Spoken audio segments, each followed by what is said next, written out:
Patan, Oje Patan, Oje Patan, Oje Patan, Oje Patan, Oje Patan, Oje Patan, Oje Patan. Hey, Oje Patan insani. Oje Patan. Hey, Japu. Aisatu Sule Jabakion. Oyeti Allah oyetiyon.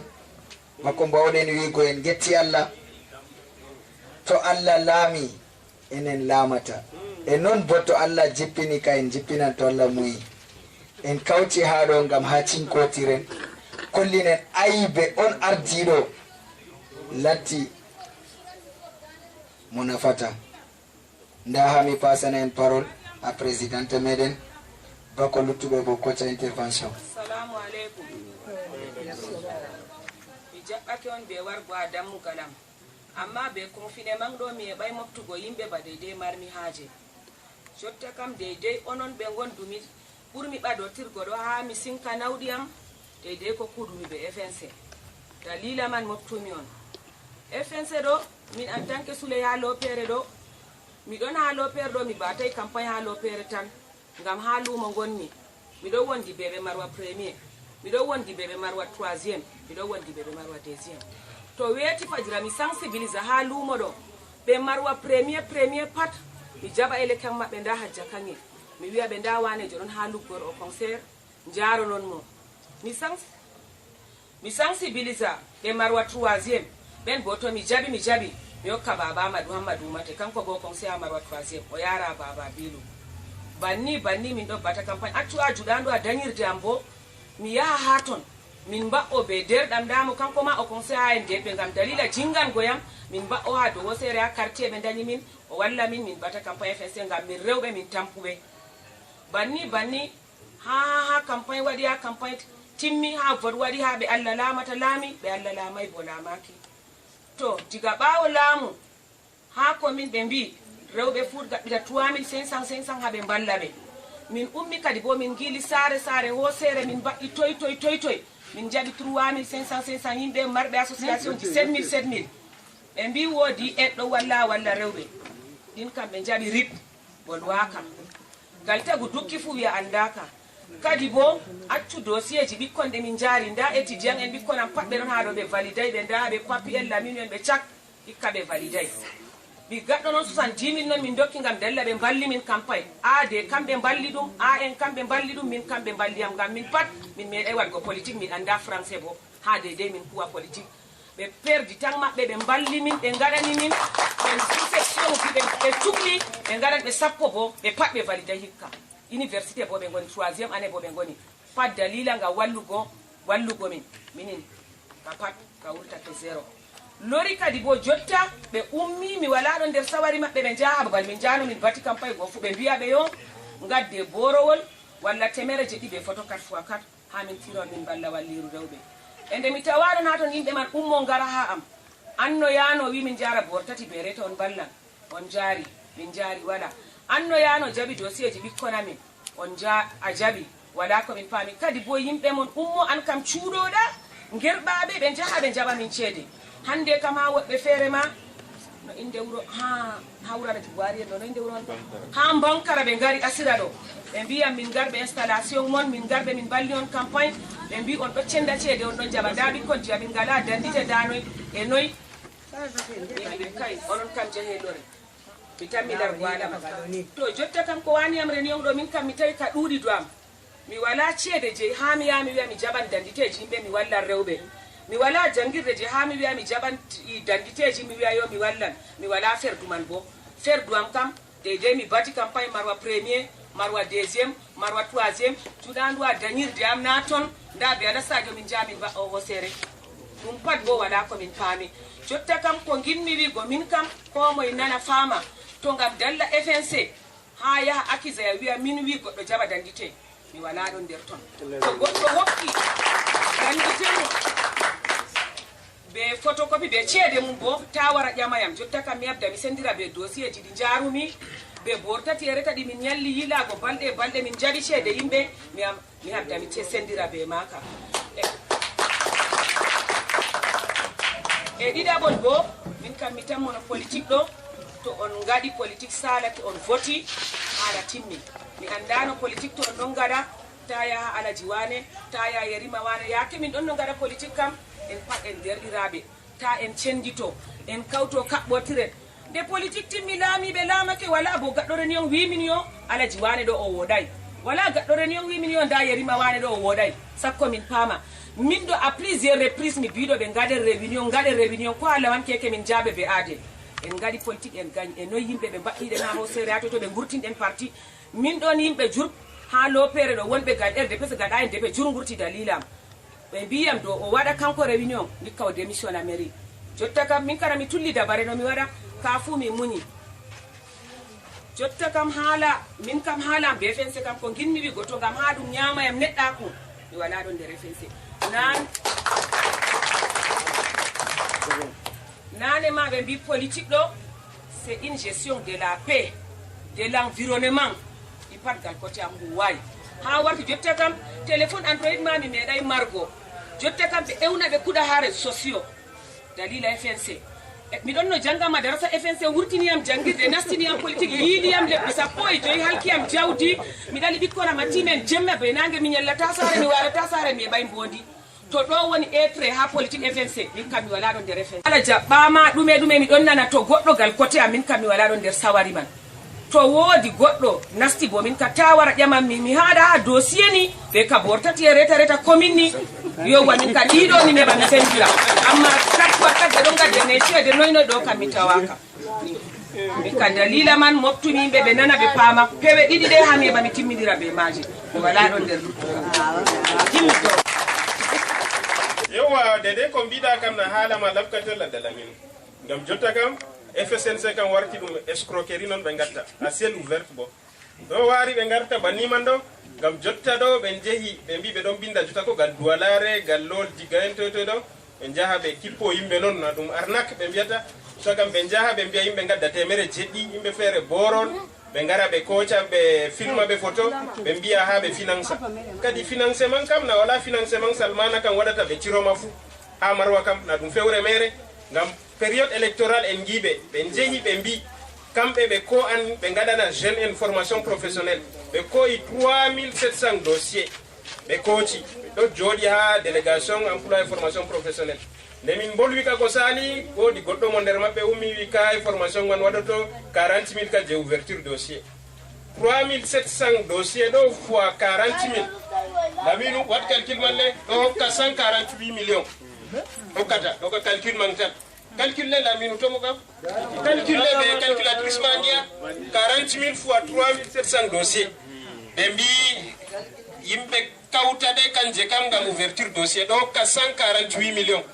to 148 millions ɗo yowa merci laminu 148 millions ɗo kam ko a iyayi na waɗan formation professionnelle naha délégation ji bidonji ɗo ko ha iyayi ɗo kam ɗum warti ɗum jeu de ping pong tan ɓe gatta wona sara en mbiyata sina noon kam 148 millions ha escroc kon population fay accuɓe cuɓi on wala ko gaɗɗon an salmana dilliya hunde a tira photo a yerɓa ha Facebook ɗo tan en jiiɓe bo ko zone ɗon RCC yehi waɗi yehi plaidi ko waɗi extrême nord laabi ngala kuje fuu ngala en jiiɓe en pata réseaux sociaux amma kanko bo yehi waɗi lecture noon o yehi dari o yehi waɗi discours o jangini ɗo kam ko ɓinguel sem1 bo waɗan ɗum o timminiri wala haala débat o ouvri débat wala haala ni oɗo ɓorni dewrol mako tan yo nane bo naɓe mbi wala ko yaali kumtuɗo ɓe cagaki luumo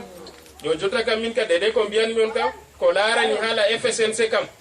gurde ka ɗum haala pewe mere jotta dossier ji ɓe jaɓata ɓe mbi ɓe photo 4 fois 4 ɗo na ɗum fewre ngam to ɓe koci 100 personnes ni 100 000 ɗo hokka noy 10 millions yo 10 millions ɗo noyi o marata kanko man ha assemblée man je ha o wara o finance yimɓe man o wi jigji jottani ɓe ɗo resansa jigji ha maɓɓe ɓe mbi ha ɓe gaɗa ɓe finance jigji man 100 000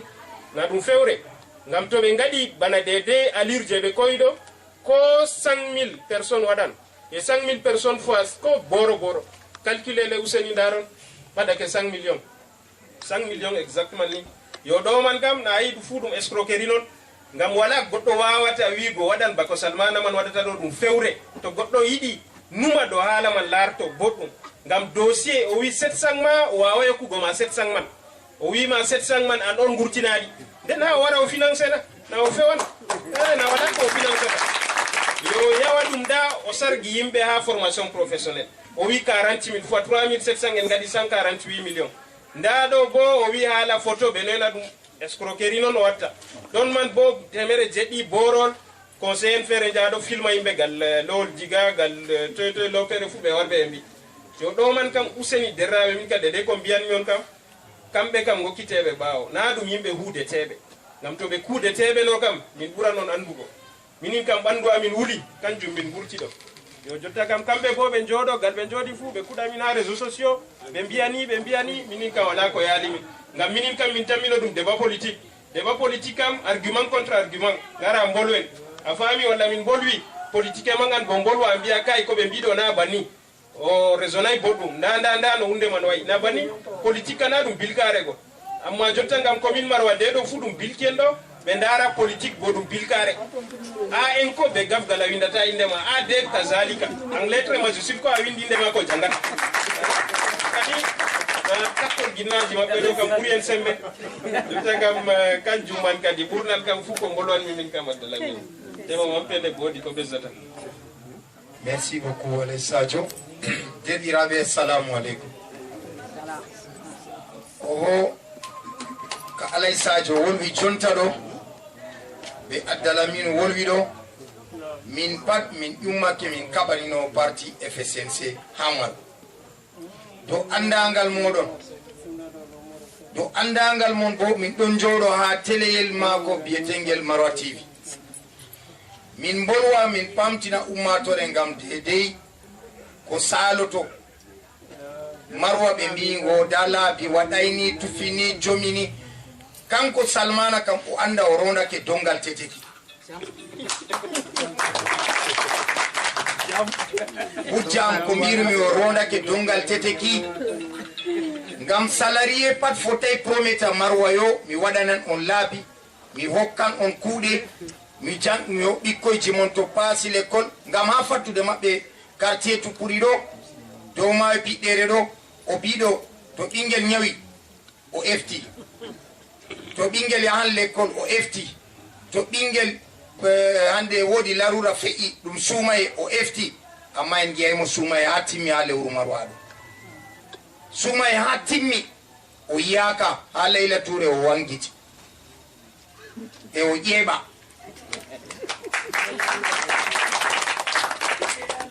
ko mbirmi o ƴeeɓa oɗo ƴeeɓa nder wuro ɗo oɗo dajja oɗon hippi kaskediel ni wanca kadi to wancugo nder wuro kam na o ɓurata André ginnaɗo o ɓuran ɗuman wancugo ɓe kose ɗo André wanci hannayi wiya somi ina kanjum bo Marwa mari haaje billahi gasi ko Marwa mari haaje ɗo huwanego na fewego min mari haaje kanko Salmana o nana boɗɗum o wi o ñoroto o waɗa kilando o warti yimɓe kilando ɗon ndenima rewɓe amin o fewata ɗo o accay fewgo ɓe nder calaje jonta fattude Fasawo Pallar dow maayo ha ɓarmare partout oɗo fewa rewɓe o finançan jigji a député an bo ko hawtuma ɓe jig an bo a ministre na ngam jigji ɗo nder ministére de l' agriculture ɗum woni e noyi waɗata an député ni num ni député bo an a député Diyamare noon mbiyayo a finançan population Diyamare pat wallahi o fewa to ɗo nano ton arnaque ko boyo goɗɗo on ɗo wujja on hakkilo par ce que goɗɗo tata taro wiya wujjete hakkilo to a jamu hakkilo kam a andi fakat goɗɗo mo wala responsabilité o wiya o daroto o huwanan Marwa cap o waɗanan Marwa nan ha ɗo o wiyom laɓɗum tan o wiyom o woda e sirawo o woda hande kanko Saro o walani o rabbaka o endaka ko yaalimo o daro o silla o semtata oɗo a huwana ummatore nadderiraɓe to ko mbawan mi wigon kam kanjum mbimi min ɓe mako kam fukko fuɗɗum miɗo aynimo miɗo jogi sifflet je suis son arbitre jusqu'à ha fin manda mako mi arbitran ko waɗi mbimi mi arbitran bo na kanko tan politicien ha nder Marwa pat je suis l'arbitre je dois agir au cas où ici il manque la population. On dit souvent que la politique c'est la démagogie, mais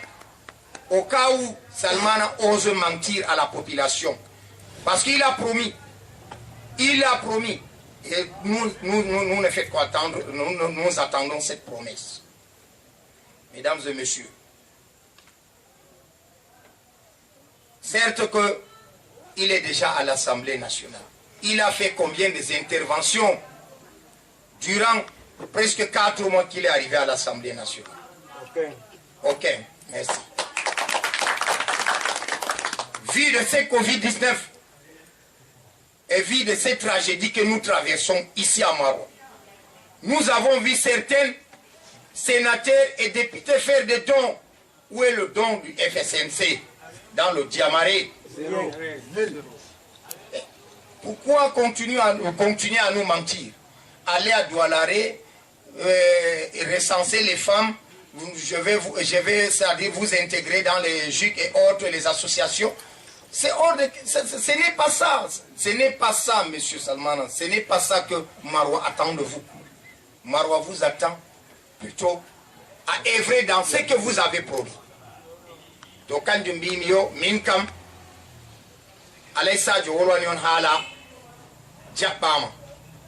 Japama gangat en nanero, ngam en pat en bi, en giri mo anniyaji boɗɗi. Amma jottalo ɗum warti pewe. Fewa rewɓe, fewa worɓe, fewa ɓikkoyji amin jangoɓe l'école ɗo, ɓe formation professionnelle ɗo min mi jaaruɗo ɓuri 50 ha ɓiɓɓe 50 ɗo mi binduɗo. Goto keɓɗo bénéficie formation man ha obteni attestation mum woda. Ɗum haala fewre mere. Hitande bo timmi. To kanjum ginmi wiigo parti FSNC ɗum parti wanga min tokki min tamminoyo ɗum parti wa nafowa. Min tammino ɗum parti wa kuwananga Marwa. Min tammino bo ɗum parti wa yo wato kanga kam ga waranga sanja. Asema min tawi ɗum parti hanga hila Marwa mere non. Be fasi kare. Ɓe ngaɗi ɓulli tati. Ɓe ngaɗi ɓulli tati, ɓe ngaɗi damɗe tati. Asema min anda ɗum katinde non no ɓe kuɓɓira hande fayande maɓɓe tan. To ɓulli tati kam na to a joƴini kam na bana to a joƴini ka e tati. No ɓe mba'inira fayande maɓɓe tan. Ko waɗi mbimi no ɓe mba'inira fayande maɓɓe ngam minin mi responsable sous section. Wala conseiller jo ha caka amin min jeeɗiɗo ɗo. A famina ɗo waɗa révélation ko lewru ndu ɗo fuɗɗi ɗo. Min jeeɗiɗo ɗo pat ɗo wala mo wala ɓaawo muɗum sous section. Min pat min godi organe annexe min sous président sous section des comités de base yamin des sous sections mouvement de femmes et mouvement de jeunes. Mais jotta à notre grande surprise ɓe contourni min ni ɓe ngari ɓe renversi sous section ji ɗi min ardi ɓe mbi renouvellement organe de base waɗi. Et nde min ɓe installe min ɓe installe sous section ji ɗo pat nder décembre 6e mois gonɗen 2020 décembre 2019. Au nom du président national, je vous installe pour un mandat de 5 ans. O fewa na tiroma. Nde ɓe woɗɓe ɗo min paami ɓe woɗɓe. Nde Salmana yehi tawi mo ha bureau mako oɗo busta Marwa en. O wi Marwa en gari ha mbadamo ɓe jagorɗo mako. Marwa en giɗi fewango mo. Marwa en giɗi sendirgo mo ɓe jagorɗo mako. Marwa en kam kamɓe laamima. Ina Marwa en laamima na? Marwa en ɓentuɓi Salmana. Et pourquoi o bustata Marwa en ha yesso garwa en? Onon Marwa en kirlite do halaka boɗɗum. Min ka to miccu e ɗon kam ngam mi miccutito ngam ɗume waɗi bustugo Marwajo yesso garwajo ɗo mi yiɗa.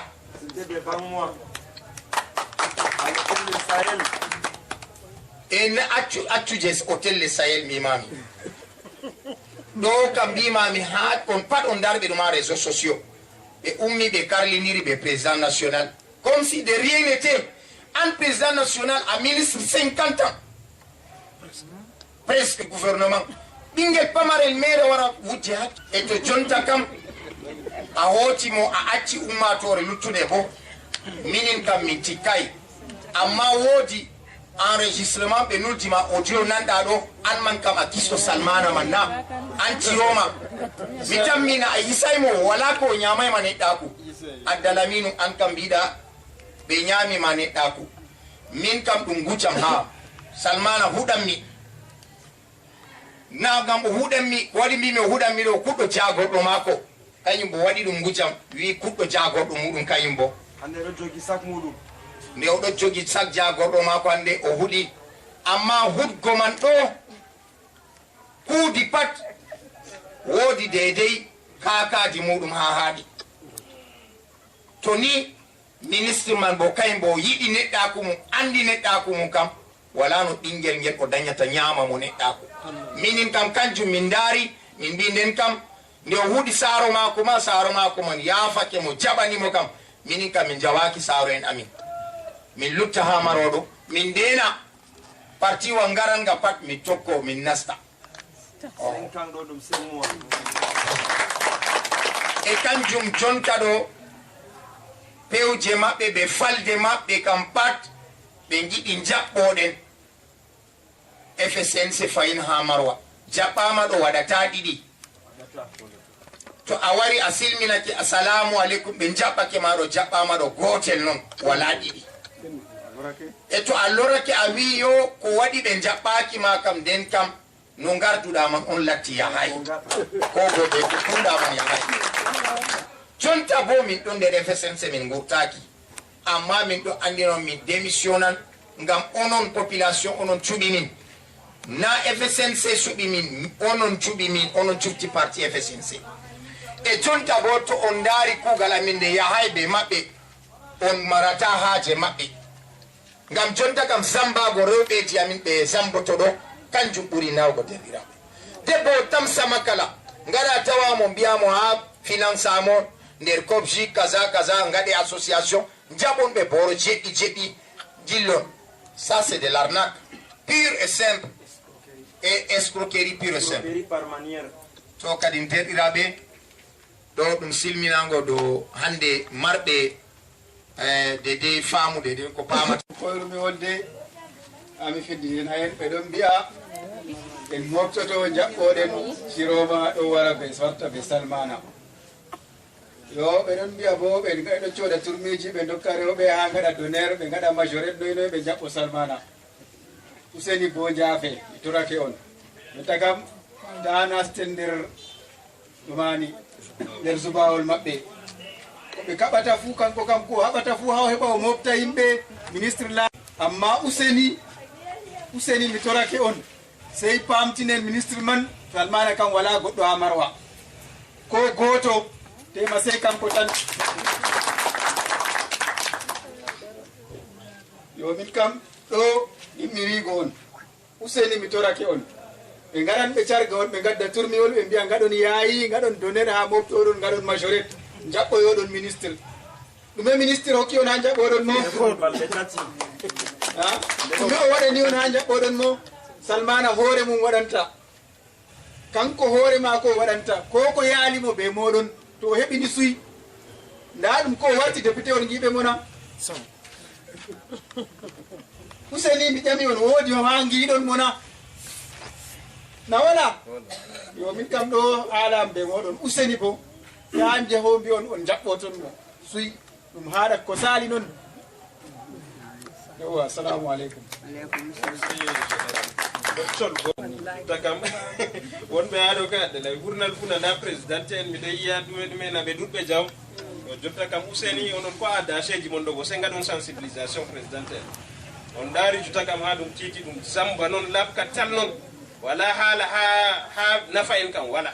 ngam to nafuuda ɗon kam min ɓura noon andugo bana min moftata noon gaare e jehen cuɓe min useni ɗo ɓe garanno hannde lebbi nayna jowaɓur dillata ɗo ɓe mbiya use ko min getti on ɓe gara bana dalaminu ɗo ɓe tawa on banni ɓe kawta on ɓe gaɗa tourné de remerciement ha RDPC ɗo ɓe nelda noon lettre ji noy ɓe getta on de élection salake on kuwi boɗɗum amma ciroma ma yettaki haaje ngam o président national man ɗo dede ko sali ha parti man pat kerel joɗon nana na o nanata amma na walamo o meeɗi ƴewnugo wiya wayne sike nda ko watta parti ɗo ya hay nana o Paul Biya sakko Paul Biya ka heɓata ƴewnago chef de l'état oɗo ɓe cuklé mako amma bona secrétaire général na ɗona parti na ɗo ƴewna ɗon furtito yimɓe noy discipline parti komo respecta amma acciroma kam ɗum waɗa kanko oɗo laara defurde mako Salmana ɗo laara defurde mako yo Useni Jotaga ngaten hakkilo enen kam yaago jaɓɓo kam wala teniji maɓɓe ɓe gaddata badaji ɓe mbiya gude ɗiɗi ɓe gokkata ɗo ɗum fasikare mere ɓe gokkan gude ɗiɗi kam ɓe gokkale goɗɗo ɓe ko ñorra ɓe gokkata ɓe mbiya jaha ñoota kadi abadawol kam ngol ɓuran bo ɗiɗi na gude ɗiɗi na na ɗum takkol jinnaw mere